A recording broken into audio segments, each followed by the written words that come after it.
अब सुने तुलसी माता की कथा। एक कन्या थी। जब वो थोड़ी बड़ी हुई और उसका समझ आने लगी, तब से ही वो तुलसी माता जी की पूजा करने लगी। उसके प्रतिदिन का नियम था कि तुलसी माता जी का पूजा करने के बाद ही खाना खाती थी। जब वो कन्या शादी के लायक हुई, तब उसके माता पिता ने उसकी शादी करवा दी। कन्या को उसके माता पिता ने दहेज में भी एक तुलसी का गमला दिया।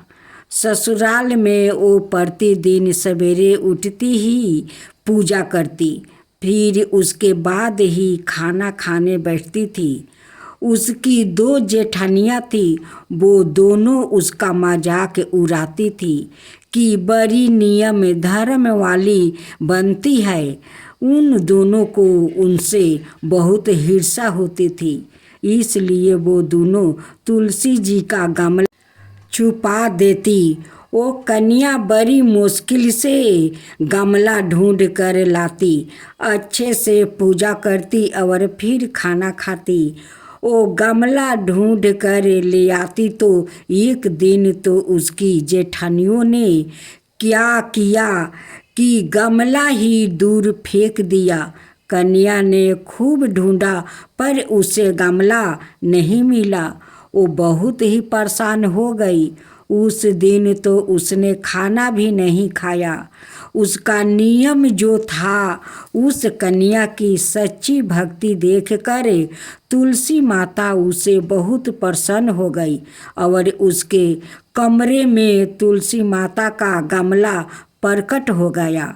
अगले दिन सुबह जब वो उठी तो क्या देखती है कि उसके खाट के चारों कोने पर तुलसी माता का गमला आ गया है। यह देखकर वो तो बहुत प्रसन्न हो गई कि अब मेरी तुलसी माता को कोई चुरा नहीं सकेगा। पूजा करने के लिए भी कहीं और जाना नहीं पड़ेगा और कोई मेरी तुलसी माता को फेंक भी नहीं सकेगा।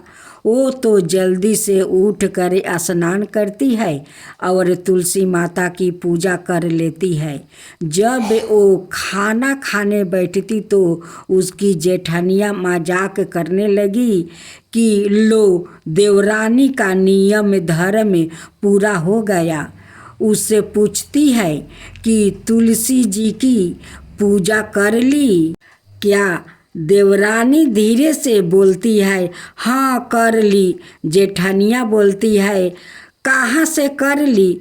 पूजा गमला तो फेंक दिया था। देवरानी कहती है कि देख लो, मेरे कमरे में खाट पर तुलसी जी लग रही है। जेठनिया बहुत शर्मिंदा हुई और बोली कि देवरानी, तेरी भक्ति सच्ची है, हमने तुझे बहुत परेशान कर रखा है, हमें माफ़ कर दे। देवरानी उन्हें माफ़ कर देती है। बोलो तुलसी माता की जय, तुलसी माता की जय।